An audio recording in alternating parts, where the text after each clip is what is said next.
কোন গুনাহে আল্লাহ বান্দার দিক থেকে মুখ ফিরিয়ে নেন। এই বিষয়ে প্রসিদ্ধ একটা হাদিস আছে, নবী সাল্লাল্লাহু আলাইহি ওয়াসাল্লাম বলেছেন, তিন ব্যক্তি এমন আছেন যাদের সাথে কিয়ামতের দিন আল্লাহ কথা বলবেন না, তাদেরকে আল্লাহ তাআলা পবিত্র করবেন না। এই মানুষগুলো যাদের থেকে আল্লাহ তাআলা মুখ ফিরিয়ে নেবেন, তাদের সাথে আল্লাহ কথা বলবেন না, তাদেরকে আল্লাহ পবিত্র করবেন না। সেই মানুষগুলোর মধ্যে একজন হলেন ওই পুরুষ যে পুরুষ টাকনুর নিচে পোশাক পরে। পোশাক পরে বলতে যে পোশাক উপরের দিক থেকে যায় সেটা টাকনুর নিচে পরে, প্যান্ট, পাজামা, চাদর, লুঙ্গি, জুব্বা, জামা, এগুলো। মুজা যেটা থাকেই নিচে, নিচ দিক থেকে পরা হয়, ওইটা কথা ভিন্ন। তো এই যে মুসবিল যে ব্যক্তি টাকনুর নিচে প্যান্ট, পাজামা, লুঙ্গি ইত্যাদি পরে, এই ব্যক্তি তার সাথে আল্লাহ কিয়ামতের দিন কথাও বলবেন না এবং তার দিকে আল্লাহ তাকাবেনও না, তাকে আল্লাহ পবিত্রও করবেন না। এই তিনটা ভয়াবহতা এই ব্যক্তির জন্য আছে, যে ব্যক্তি টাকনুর নিচে প্যান্ট, পাজামা, লুঙ্গি পরে। আমাদের দেশে অনেকে আছেন মসজিদে নামাজ পড়তে আসলে তখন প্যান্ট ভাঁজ করে। অনেক মসজিদে মুয়াজ্জিনরা মাইকে বলেনও যে টাকনুর নিচে যাদের প্যান্ট আছে প্যান্ট গুলো উঠায় নেন। নামাজের জন্য এই কথা কেন বলবেন? এই সম্পর্কে একটা জয়ীফ হাদিস আছে যে মুসবিল ইজারে নামাজ কবুল হয় না। হাদিসটা সহিহ সূত্রে বর্ণিত না। বিশুদ্ধ হাদিসগুলো সবগুলো হলো কমন এবং জেনারেল, সব সময়ের জন্য এটা প্রযোজ্য যে পুরুষ মানুষ টাকনুর নিচে পোশাক পরবে না। এখন বৈজ্ঞানিক গবেষণা বলছে যে এটা পুরুষের জন্য ক্ষতিকর। যাই হোক, সেটা গবেষণা কি প্রমাণ হয়েছে এটা বড় কথা না, বড় কথা হলো নবী সাল্লাল্লাহু আলাইহি ওয়াসাল্লাম নিষেধ করেছেন, বাস শেষ।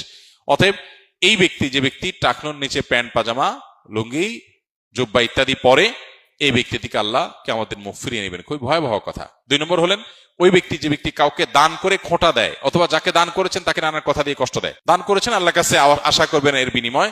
যাকে দান করেছেন তার সাথে আপনার কোনো আলাপ থাকবে না। দান করে খোঁটা দিলেন, কষ্ট দিলেন, খোঁচা মেরে কথা বললেন, এগুলো বললে আপনি আল্লাহ তাআলার দৃষ্টি থেকে সরে যাবেন কিয়ামতের ময়দানে। নাম্বার 3, ওই ব্যবসায়ী, যেই ব্যবসায়ী তার পণ্য বিক্রি করতে গিয়ে মিথ্যা শপথ করে। এখন তো ঘরে ঘরে ভাই আল্লাহর কিরা, এটা কিনা পড়ছে এত, ভাই কিনতেও পারে না এত টাকা দিয়া, ডাহা মিথ্যা কথা। তো এই ব্যবসায়ী যে তার পণ্য বিক্রি করার প্রয়োজনে মিথ্যা শপথ করে ক্রেতাদের সাথে, কাস্টমারের সাথে, তার দিকে আল্লাহ তাকাবেনও না, তাকে পবিত্র করবেন না এবং কিয়ামতের দিন আল্লাহ রাব্বুল আলামিন তার সাথে কথাও বলবেন না। আল্লাহ আমাদেরকে এই সমস্ত বদগুণ, খারাপ গুণ থেকে, চরিত্র থেকে হেফাজত থাকার তৌফিক দান করুন।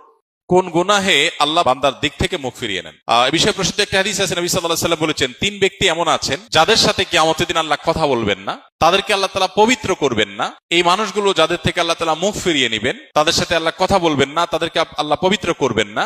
সেই মানুষগুলোর মধ্যে একজন হলেন ওই পুরুষ যে পুরুষ টাকনুর নিচে পোশাক পরে। পোশাক পরে বলতে যে পোশাক উপরের দিক থেকে যায় সেটা টাকনুর নিচে পরে, প্যান্ট, পাজামা, চাদর, লুঙ্গি, জুব্বা, জামা, এগুলো। মুজা যেটা থাকেই নিচে, নিচ দিক থেকে পরা হয়, ওইটা কথা ভিন্ন। তো এই যে মুসবিল যে ব্যক্তি টাকনুর নিচে প্যান্ট, পাজামা, লুঙ্গি ইত্যাদি পরে, এই ব্যক্তি তার সাথে আল্লাহ কিয়ামতের দিন কথাও বলবেন না এবং তার দিকে আল্লাহ তাকাবেনও না, তাকে আল্লাহ পবিত্রও করবেন না।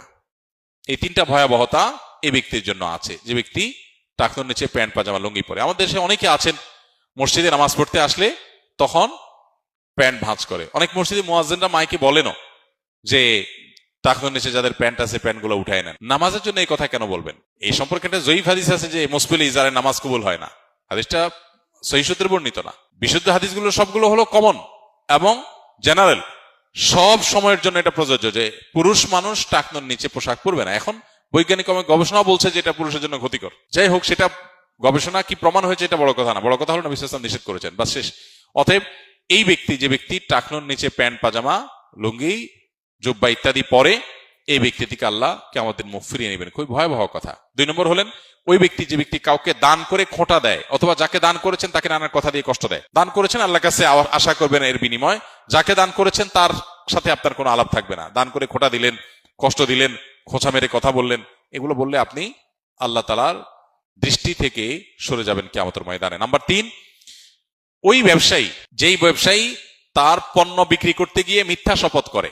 এখন তো ঘরে ঘরে ভাই আল্লাহর কিরা, এটা কিনা পড়ছে এত, ভাই কিনতেও পারে না এত টাকা দিয়া, ডাহা মিথ্যা কথা। তো এই ব্যবসায়ী যে তার পণ্য বিক্রি করার প্রয়োজনে মিথ্যা শপথ করে ক্রেতাদের সাথে, কাস্টমারের সাথে, তার দিকে আল্লাহ তাকাবেনও না, তাকে পবিত্র করবেন না এবং কিয়ামতের দিন আল্লাহ রাব্বুল আলামিন তার সাথে কথাও বলবেন না। আল্লাহ আমাদেরকে এই সমস্ত বদগুণ, খারাপ গুণ থেকে, চরিত্র থেকে হেফাজত থাকার তৌফিক দান করুন।